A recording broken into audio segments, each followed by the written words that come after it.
Bueno, hoy vamos a ver el epitelio y algunas generalidades como para repasar. Entre las características del epitelio vamos a ver las funciones. Básicamente, un epitelio nos va a servir para varias cosas. Entre estas tenemos la protección mecánica, que sirve como una barrera limitante, y por eso necesitamos que tenga muchas capas y muchas veces células muertas en la superficie que nos amortigüen sobre golpes, traumas, pequeñas fricciones, y a eso le vamos a decir queratina. El sitio donde hay células muertas que nos protegen se va a llamar queratina.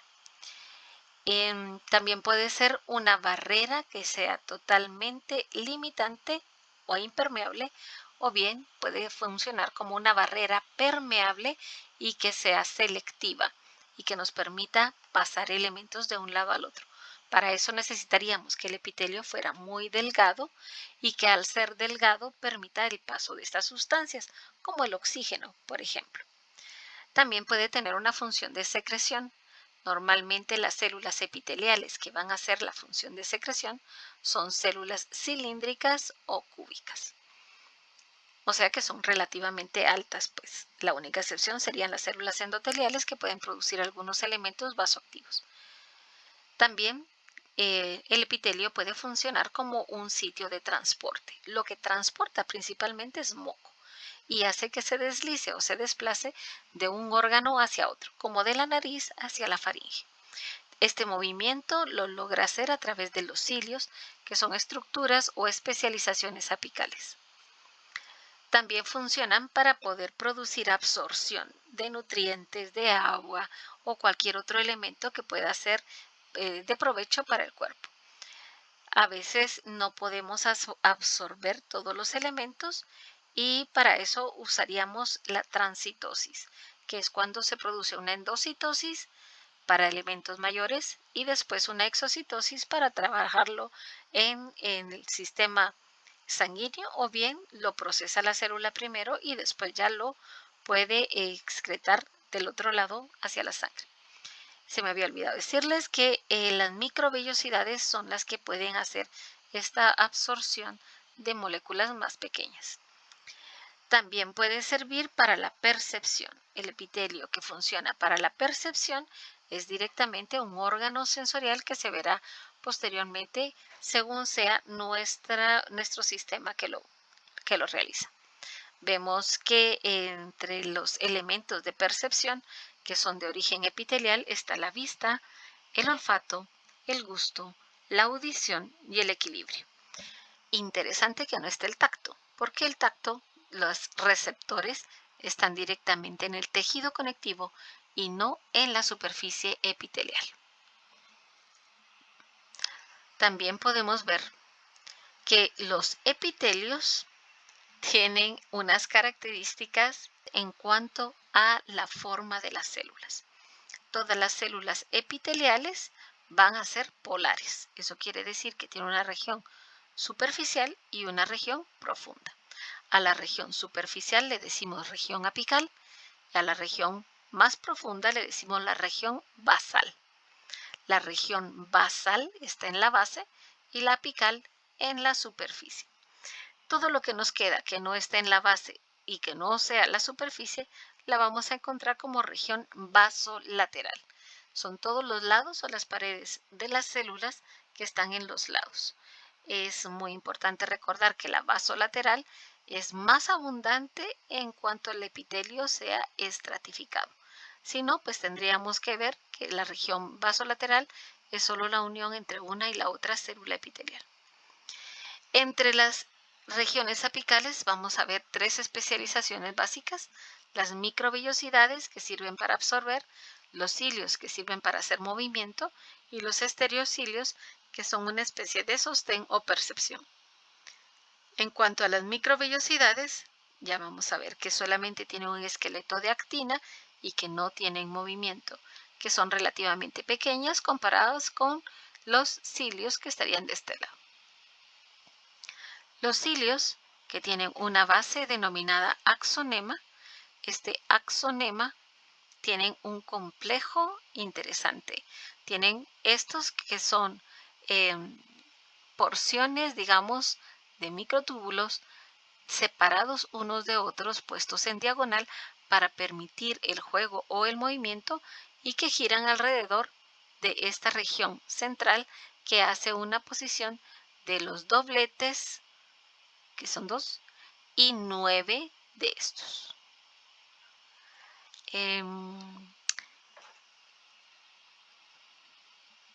Los estereocilios tienen una forma similar a las regiones de las microvellosidades, no tienen movimiento, simplemente están ahí paraditos. Pueden ser ramificados, pueden tener unión entre uno y el otro y establecer puentes, y generalmente solamente detienen otros elementos, como cuando lo vimos en el epidídimo, o bien sirven para la percepción de algunos elementos, como veremos después en el equilibrio.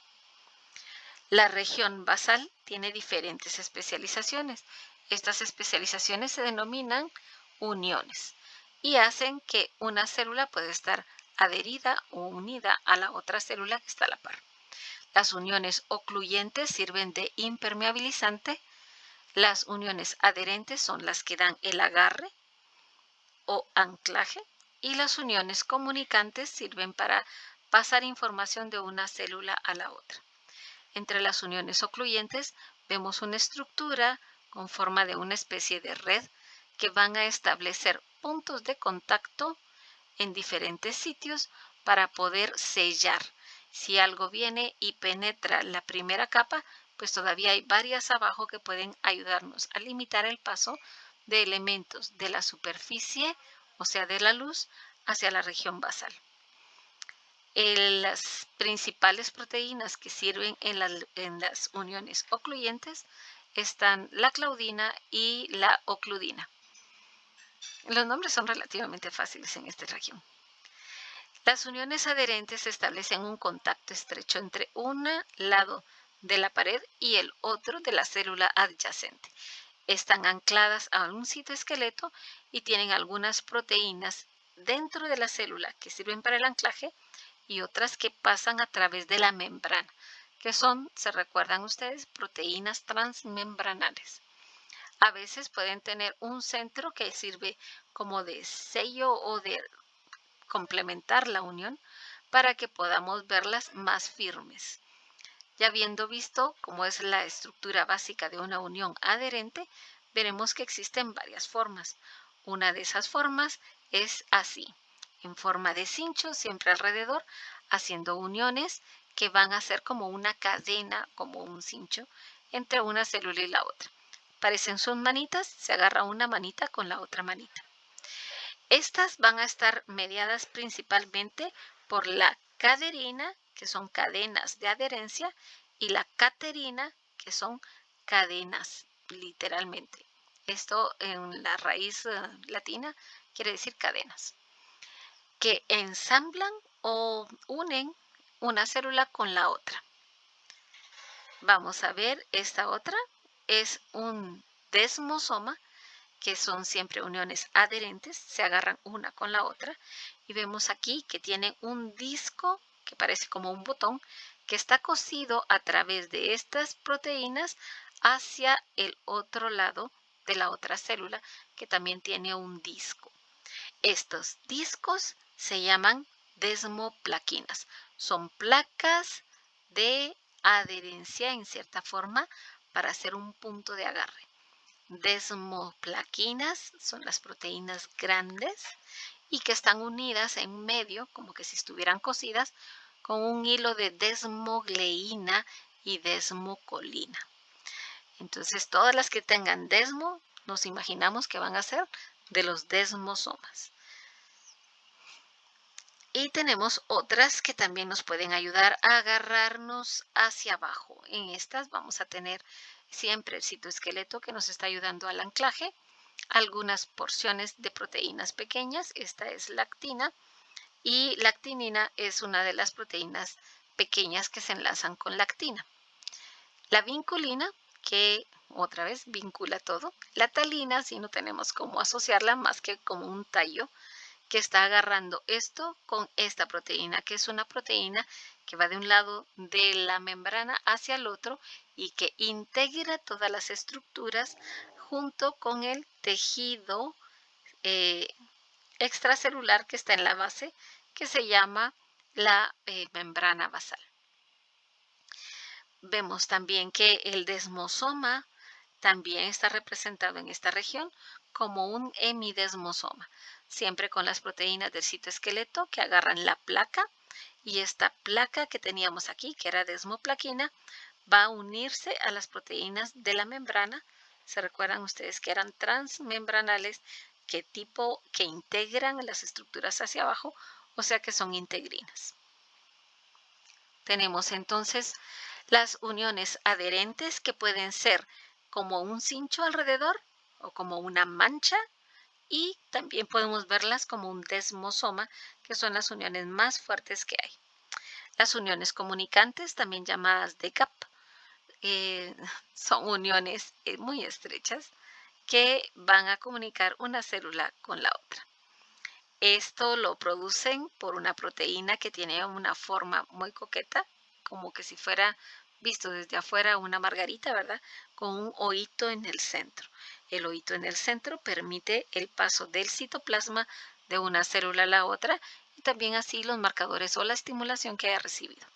Estas se llaman conexinas, cada una de las proteínas individuales que hacen los petalitos, ¿verdad? Son 6 pétalos. Y en este lado, toda armada se denomina conexón. En la región basolateral, o sea, en la que vamos a tener casi todas las células a nivel intermedio, va a haber más uniones adherentes y comunicantes. Esto es un cuadro que nos muestra más o menos cómo están integradas cada una de esas porciones y sus adherencias y sus proteínas. Aquí tenemos a la cludina y la claudina, que hacen las uniones ocluyentes. Tenemos a las caderinas y caterinas, que hacen las uniones adherentes. Tenemos la desmoplaquina, la desmogleína, desmocolina, y también algunas caderinas que nos ayudan en los desmosomas y también los hemidesmosomas. Y las comunicantes. Aquí no están ejemplificadas las comunicantes, sino también unas selectinas, que sirven para un proceso de marcación celular para permitir el paso de algunos elementos celulares de un lado hacia el otro, sobre todo cuando hay problemas de infección.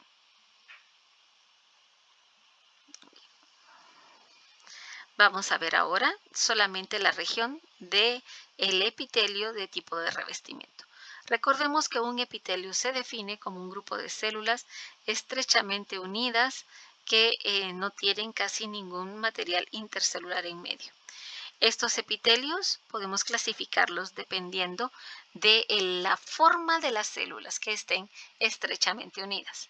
Si las células son planas, el epitelio va a ser plano. Puede ser un epitelio que sea plano de una sola capa y sería plano simple, o plano de varias capas y sería plano estratificado. De la misma forma podemos encontrar el epitelio cúbico, cúbico simple y estratificado, y cilíndrico simple y estratificado.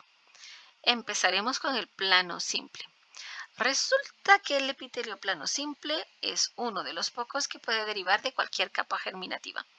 Y también hay una característica que vamos a encontrar, que cuando rodea los vasos sanguíneos le vamos a decir endotelio, porque es la región más interna de nuestro cuerpo que tenemos, y por eso tiene el nombre de endo, que quiere decir adentro, y telios, que quiere decir capa o revestimiento. Recordemos que un epitelio es el revestimiento externo de alguna región. Veamos un poquito más de cerca. Las células no se miran, se mira como una línea. Apenas podemos distinguir el núcleo, y esa línea que tenemos alrededor del ohito, eso es lo que nos dice que aquí hay una célula endotelial. Podemos ver esa misma línea negra en esta región, donde hay otra célula endotelial. Aquí hay otra célula endotelial, y aquí también vemos un ohito de luz con células endoteliales. De mucha imaginación, pero sí, ahí están. También tenemos células epiteliales de un epitelio plano simple en el mesotelio. El mesotelio es aquella capa que está en medio, en este caso de dos cavidades. En las cavidades internas que se forman después del celoma primario del cuerpo, vamos a tener las cavidades que forman el peritoneo, la pleura o el pericardio. Esta imagen me gusta porque aquí en esta superficie vemos parte de la pleura, una línea negra apenitas diferenciable que forma este epitelio que se denomina mesotelio por ser parte de la pleura, con el núcleo y como se ve la linita que está ahí marcando el citoplasma bastante delgado. Luego de eso vamos a tener aquí una región donde los eritrocitos, o sea, la sangre, es muy evidente. Por lo tanto, sabemos que aquí tiene que haber células endoteliales alrededor de estas. Y se miran como esta, que es una célula alargada, muy pequeñita, muy estrecha, porque es menos de 2 micras, lo más 3 micras que tiene de ancho, para hacer el cilindro que contiene estos elementos. Como sabemos que es un vaso sanguíneo, esta es una célula endotelial. Llevamos dos, mesotelio y aquí endotelio. Y las células que son más redonditas, que se miran más o menos regulares, dispersas en todo este tejido, forman una capa externa que va a rodear los vasos sanguíneos. Vean esta que está aquí, está bastante bonita. Y esta capa externa que rodea los vasos sanguíneos es un epitelio plano simple también. Solo que este sí es epitelio porque está revistiendo por fuera cada uno de los vasos sanguíneos que forman los alveolos. Esto que vemos como el espacio es un alveolo. Aquí, donde estoy señalando ahorita, es el espacio aéreo y estas células que tenemos aquí, que se llaman neumocitos tipo 1, van a ayudar a la filtración del oxígeno hacia los eritrocitos para que se oxigenen y puedan llevarlo y transportarlo al resto del cuerpo. Entonces, repasando, aquí teníamos mesotelio, aquí tenemos una porción de endotelio y aquí tenemos una porción de epitelio. Fíjense, 3 elementos importantes en una imagen que casi no se distingue. Pero paciencia, cuando veamos el aparato respiratorio vamos a comprender esta imagen mucho más fácil. También tenemos algunas barreras que se forman con el epitelio plano simple y estas barreras son la hematogaseosa que vimos en el pulmón arriba y la filtración glomerular, que también cuesta mucho verla, pero hay que usar la imaginación y aquí vemos bien una línea con un reborde más oscuro que corresponde a las células endoteliales y aquí una celulita que está alrededor y que está agarrando el endotelio. Esta también está agarrando el endotelio. ¿Ya ven? Aquí esta célula es una célula mayor que debe estar agarrando el endotelio. Aquí hay una membrana de endotelio y vemos que hay celulitas a la par. Esta, por ejemplo, está agarrando el endotelio. Dos capas aquí que son separadas por el origen de las células. La célula endotelial y la célula que está adyacente a esta célula endotelial forman parte de una barrera de filtración. Y lo que están filtrando es orina. Y curioso, de este lado donde está todo lleno de células, ahí se filtra y es una barrera selectiva. Mientras que de este lado, el lado de la pared, aquí no se filtra. Esta es una barrera impermeable. O sea, esta barrera evita que se salga la orina y esta barrera permita que de la sangre salga todo el líquido que va a formar la orina. En los epitelios que son plano estratificado tenemos dos representantes grandes. La piel, que es, digamos, el icono del epitelio plano estratificado protector, que va a tener queratina, y la región mucosa, que es un plano estratificado que puede tener queratina, que puede tener una queratina modificada llamada paraqueratina o que puede estar sin queratina. La diferencia entre ambos va a ser que la piel es seca o generalmente es seca y la mucosa generalmente es húmeda. La piel la tenemos hidratada, digámoslo así, por lípidos y también por sudor, pero normalmente la vemos de una apariencia relativamente seca. El epitelio empieza aquí. Esta es la región basal, la región intermedia, que después vamos a aprender cómo se llama cada capa, y la región apical, que sería la más superficial. Podemos ver que esta capa es solamente una línea. Cuando solamente sea una línea, sabemos que es plano. Y aquí también pudiéramos ver que son células planas las que se están muriendo. Toda esta que no tiene núcleos se va a llamar queratina y es piel, ¿va? Esta otra también es piel, pero si nos damos cuenta, aquí empieza, aquí se produce la muerte del queratinocito y hasta aquí termina el epitelio. Las células no las podemos ver, tienen una forma de una rayita. O aquí, si quisiéramos ver las intermedias antes de que se mueran, también solo son una rayita. Por eso decimos que son planas y todas estas porciones que se ven azul aquí va a ser queratinizado. Un epitelio plano, estratificado, queratinizado. Aquí, la mucosa, también el epitelio plano, estratificado en las mucosas, tiene que soportar fricción. Por lo tanto, puede estar engrosado. Vamos a empezar con esta y vemos que sí está engrosado, que tiene varias capas, pero no tiene el tejido muerto igual que el anterior. Aquí podemos ver que todavía tiene algunos núcleos y las células se ven planas, estratificadas como debería ser. Interesante que aquí se ven las entradas y salientes muy grandes. Estas entradas y salientes se llaman las papilas dérmicas y sirven para adherir el epitelio a la región del tejido conectivo que lo detiene. Aquí hay mucha fricción porque las papilas dérmicas son muy altas. ¿Se recuerdan en la primera de piel que vimos? La fricción era menor, por eso casi no hay papilas dérmicas aquí. Veamos esta. Esta es una región donde no se ve hasta la región basal, pero sí se mira la superficie, la apical, que es la que nos sirve para nombrar el epitelio. Este es un epitelio plano, estratificado, y le vemos aquí unos como espacios llenos de células que se ven más claras. Esta es la porción de la percepción. O sea, aquí tenemos un corpúsculo gustativo que va a percibir el sabor que está dentro de la superficie epitelial para hacer un epitelio sensorial. Bien. Vamos a ver que aparte del epitelio plano, encontramos epitelio cúbico, que puede ser estratificado o que puede ser simple. El epitelio estratificado se puede ver así, como este. Cúbico, en esta región, las células son tan anchas como altas y tenemos dos capas, una región basal y una región apical. Como la apical es la cúbica, el epitelio se llama cúbico estratificado. Aquí tenemos otra cúbica, el núcleo se ve esférico, se ve redondito, bonito, y por eso sabemos que es un epitelio cúbico. Y también podemos encontrar este otro epitelio, que es un epitelio especial. Es el urotelio o epitelio de transición, que directamente lo estamos conectando con el epitelio plano estratificado que habíamos visto anteriormente, porque en este epitelio, cuando está distendido, se miran células planas y cuando está relajado, como en este caso, se ven células cúbicas.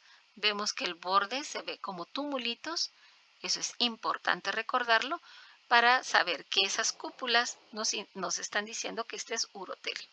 También encontramos células binucleadas en la región más apical y eso es relativamente normal.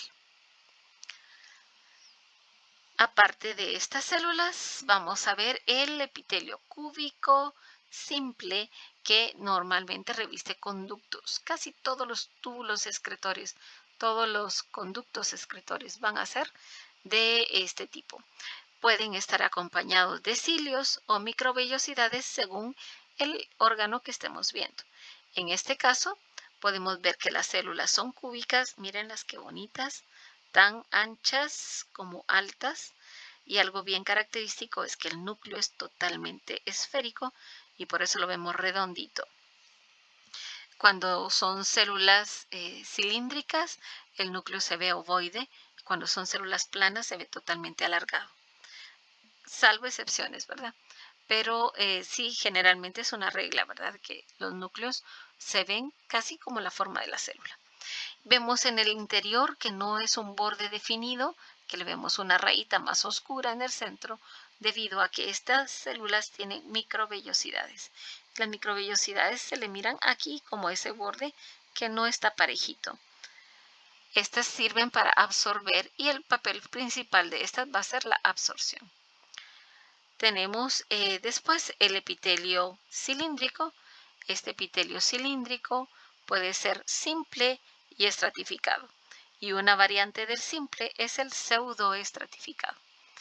Básicamente, los epitelios cilíndricos pueden tener microvellosidades, cilios y estereocilios, y muchas veces variedad celular, como en este caso, en que la mayoría de las células que vemos son cilíndricas, pero que están acompañadas de algunas células que se ven con un borde claro. Estas células son secretoras, se llaman células caliciformes y producen moco. Es una especie de moco que nos va a proteger toda la superficie del epitelio. ¿Ven ese reborde que está aquí marcado como que si hubiera sido un resaltador puesto alrededor de toda la superficie? Esas son las microvellosidades. No son tan grandes como los cilios. Esas microvellosidades sirven para aumentar la superficie y hacer mayor absorción. Ese es un epitelio cilíndrico simple. Veamos este, también es cilíndrico simple, pero a veces nos confunde porque los núcleos están como un poco desordenados. Y al estar así nos da la apariencia de que fuera un epitelio pseudoestratificado. Pero recuérdense que por el corte aquí en diagonal, nosotros podemos ver en un corte oblicuo esa posición de los núcleos extraña. Lo que llama la atención es el estereocilio. Todos los estereocilios que se ven en esta superficie son muchísimo más largos que el borde que se miraba en la anterior, que parecía solo ser ese borde que está más rosadito aquí. Este de los estereocilios lo podemos comparar con este que es de los cilios. Los cilios es una altura relativamente media. Vemos que los núcleos aquí también se ven revueltos, pero se miran más en el fondo. Aquí sí se mira sobrepuesto un núcleo encima del otro, no solamente cambiando la altura, sino que viendo también más en profundidad. Tenemos células que tocan la base, todas, pero no todas llegan a la superficie. Y algo interesante es ver que hay cúmulos o tumulitos también en esta superficie que nos marca cada una de las células cilíndricas, pero tienen cilios, y que también nos da la pista de que esto va a ser un epitelio cilíndrico pseudoestratificado. Entonces, el simple se parece mucho a estos, pero el pseudoestratificado es un epitelio simple variado debido a que tiene células que todas tocan la base, pero no todas llegan a la superficie. El epitelio cilíndrico estratificado es relativamente escaso. Este es un conducto excretor y solamente en estos conductos que son mayores vamos a encontrar células cilíndricas que están sobre otra capa de células. Este es un conducto excretor de una glándula salival y esto que vemos adentro es saliva. Muy bien, eso es todo por hoy porque después veremos las glándulas.